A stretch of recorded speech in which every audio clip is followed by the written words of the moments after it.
경기도 안산시의 한 가정집. 안녕하세요. 안녕하세요. 어서 오세요. 유림아. 유림, 우리 딸. 안녕하세요. 아토피가 완화됐다는 오늘의 사례자 18살 여고생 남유림 양. 그런데 아무래도 오늘 사례자를 잘못 찾아온 것 같은데요. 아토피를 앓았다는 말과는 다르게 유림 양의 피부는 깨끗했습니다. 유림 양 아토피 피부염했던 거 맞아요? 지금 많이 나아졌죠. 예전에는 간지러워서 맨날 막 긁고 밤에 잘 때도 힘들었는데 고심 끝에 심각했던 자신의 피부를 공개하겠다는 그녀. 사진 속에는 온몸 구석구석 아토피로 인해 피부염이 생긴 유림 양의 심각한 피부 상태를 볼 수 있었습니다. 많이 걱정됐죠. 왜냐면 교복도 입어야 되는데 다리가 그러니까 신경도 많이 쓰였고 힘들었죠. 집 모르는 피부 때문에 스타킹을 신고 벗기조차 힘들었던 유림 양. 그런 딸을 볼 때마다 엄마의 마음도 아팠습니다. 많이 울었죠. 다 부모들 같잖아요. 내가 아픈 거는 좀 괜찮은데 자식이 아프면 뭐라고 표현을 할 수가 없죠. 정말이지.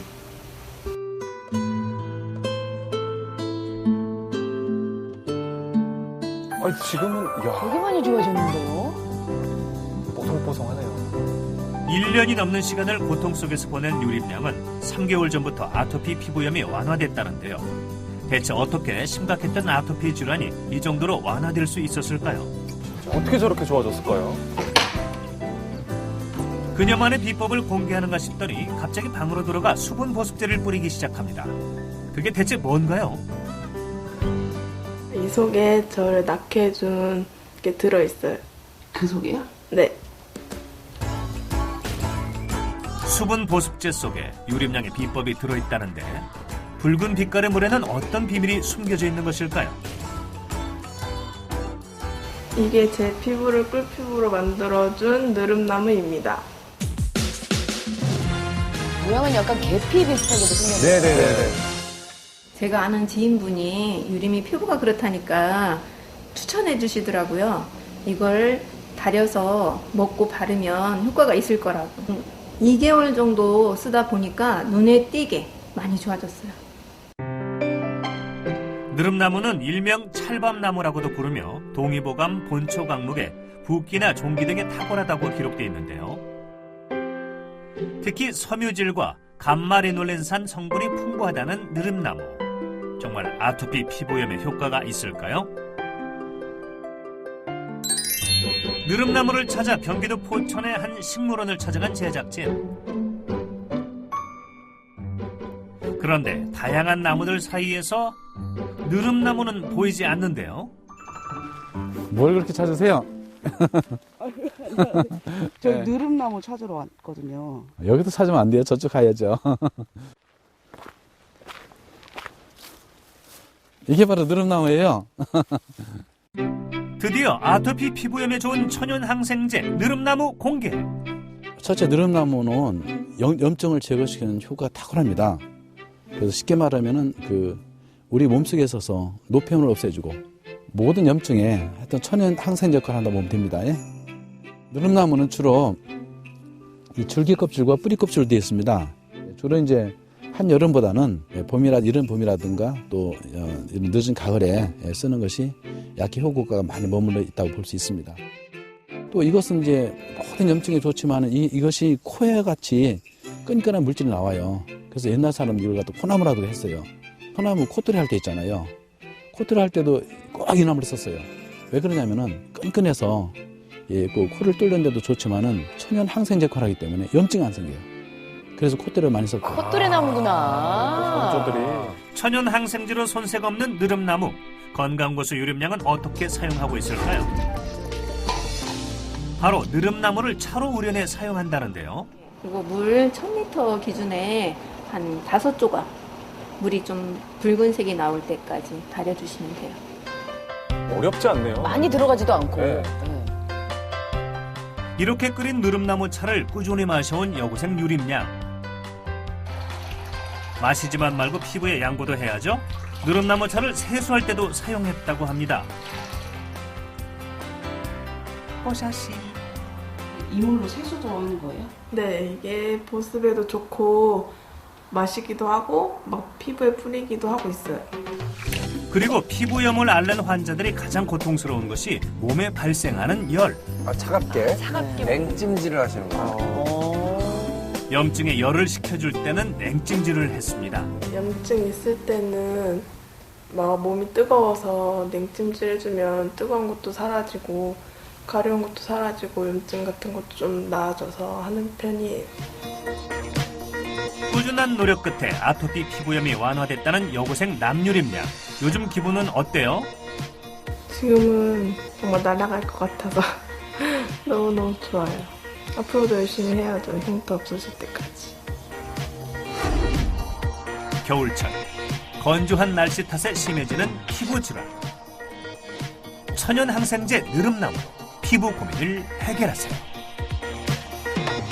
유림 양이 18살 여고생이잖아요. 네네네. 한창 외모에 좀 신경을 쓸 텐데 아토피 때문에 사실 뭐 아픈 것도 고생이었겠지만 마음 고생도 했을 것 같아요. 근데 이 느릅나무가 아토피에 진짜 효과가 있네요. 요즘과 같은 겨울철엔 너무 건조하다 보니까 정말 아토피가 극성입니다. 근데 이 느릅나무라고 하는 것은 만성 염증에 굉장히 탁월한 작용이 있어요. 네. 그래서 아토피와 같은 증상을 완화시켜주는데 정말 효과적인 천연 항생제 역할을 하는데 느릅나무의 본초 약명이 바로 유근피라는 본초명을 가지고 있어요. 유근피라는 예. 이게 대표적으로 항염증, 항소양 작용을 하는 그런 생리활성 물질이 굉장히 탁월하기 때문에 두루 이런 아토피라든지 알러지 질환 뭐 이런 데 많이 사용하고 실질적으로 뭐 오시는 환자분들에게 입욕제라든지 비누 처방으로 할 때도 많이 쓰이고 있어요. 그렇구나. 네. 왜 우리 지난번에 왜 사탕수수에 네. 껍질에 뭐 예. 좋은 게 있다고 그랬잖아요. 네네네. 약간 그런 느낌인 것 같기도 하고 그런데 이게 그러면 느릅나무 이게 염증에도 좋고 또 다른 데도 좋은 거 있나요? 예, 이 느릅나무의 별명이 코나무예요, 코나무. 코나무. 그래서 비염이라든지 축농증에 굉장히 좋은 효과가 있습니다. 우리가 왜 삼국사기 보면은 평강공주가 이제 궁궐을 나와서 온달한테 결혼하려고 갔을 때 온달이 집을 비웠단 말이에요. 나무 캐러 갔다 네네네. 그래서 예. 그때 캐러 간 나무가 바로 이 코나무거든요. 콩나무예요. 왜요? 글쎄요.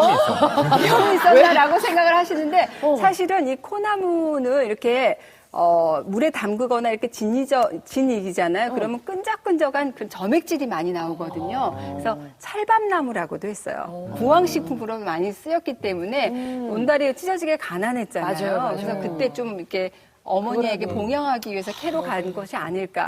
어떤 분들은 온달이 비염이 있었냐. 이런 말씀도 많이 하시는데 이 아토피가 있었을 때. 네, 이 코나무를 이렇게 진이기거나 물에 담그게 되면 끈끈한 점액 성분이 있는데 거기 타닌 성분, 사포닌 성분 이런 것들이 들어가서 사실은 비염이라든지 뭐 이런 축농증에도 좋지만 종기를 없애주는 탁월한 소종 효과가 있습니다. 그래서 여러 가지 정말 두루 활용될 수 있는 약초라고 할 수 있죠. 예, 느릅나무가 이제 효과가 좋은 게 이제 보면 아토피뿐만 아니라 당뇨, 그다음에 폐기능 이런 데 좋다고 하는데요. 가령 예를 들면 천식이나 알레르기 비염, 아토피 피부염, 당뇨 같은 질환은 이제 공통점이 자기 세포를 자기 공격하는 자가 면역 질환이라고 하는 알레르기 질환인데요. 이 느릅나무가 이제 알레르기를 억제하는 능력이 굉장히 뛰어난데 그 이제 핵심적인 기전이 뭐냐면 이런 어떤 자기 세포를 공격하는데 가장 큰 역할을 하는 것 중에 우리 몸속의 세포 하나가 비만 세포인데요. 비만 세포의 활성화를 억제하는 효과를 가지고 있습니다. 그래서 비만 세포를 억제를 해가지고 이 비만 세포가 이제 작동이 되면 이제 히스타민이라든지 세로토닌 같은 이제 염증 물질을 이제 생성을 시키는데 그거를 이제 성분을 조절해서 이제 알레르기 억제 효과나 염증을 깔아앉히는 효과가 있습니다. 예. 근데 이거 생으로만 가져가고 먹어도 되고 이러는 거 아니죠? 그걸 왜 역차옷에 왜 그러세요, 넣어요? 혹시? 주머니가 없네, 넣으려고 그랬는데. 주머니가 없어, 이 옷은. 아니 아까 맛 어때요? 유림 맛 양이 어때요? 자랑했던 차가 저희 앞에도 있어요. 한 번씩 좀 약간 드셔보시면 느낌이 좋겠어요. 둥글레차 약간 느낌도 둥글레차? 나요. 둥글레차 약간 느낌도 나고 색이 지금 되게 예뻐요, 일단. 색도 예쁘고 향도 좋아요. 이거 이게 바로 루테오린이라고 하는 염증 물질을 생성하는 걸 억제하는 그런 물질이 나오는 거거든요. 그래서 이건 염증, 평소에 염증이 있다든지 몸 좀 잘 부으시는 분들에게는 또 이뇨작용도 있고 굉장히 또 왜 요즘 모세 기관지염 많잖아요. 네. 공기가 오염이 많이 되고 그러니까 그럴 때 또 정화시키는 데도 굉장히 도움이 되는 게 이런 것들이죠. 아, 이거 근데 향도 좋고요. 제가 한번 뿌려드릴게요. 괜찮아요? 그렇게 가까이서 물어. 왜 그래요? 아니요. 이럴 때 제가 버럭하면서 아내한테 그러죠. 왜 그래? 꽃에 물 준 건데.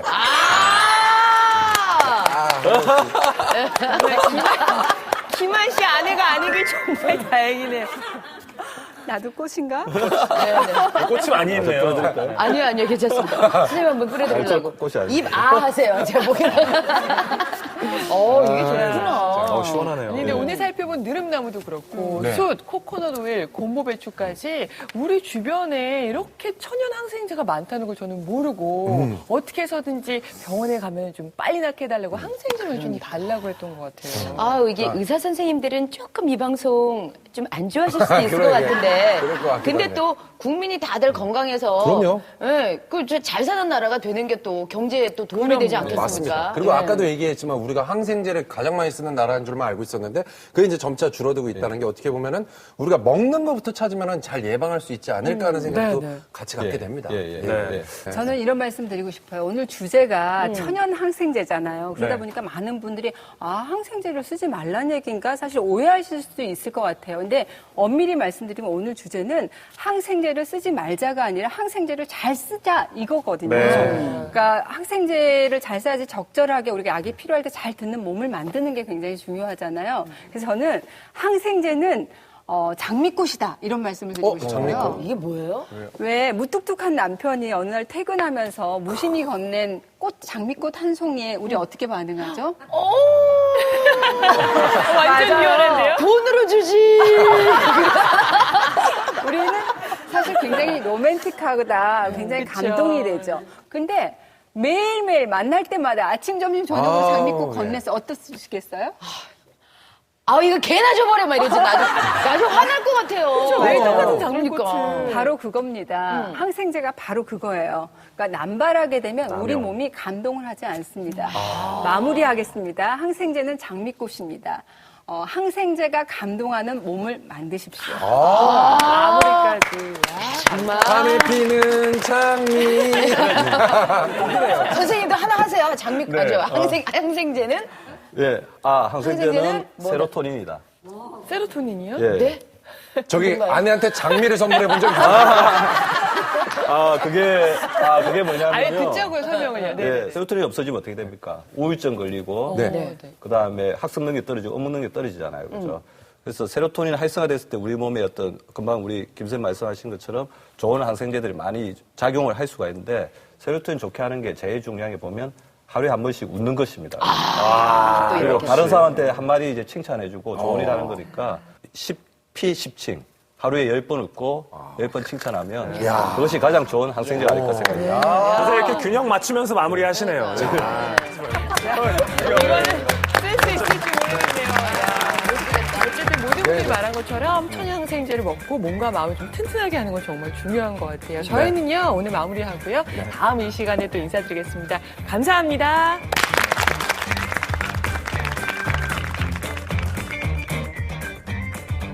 주식회사 홍진경에서 백화점 상품권을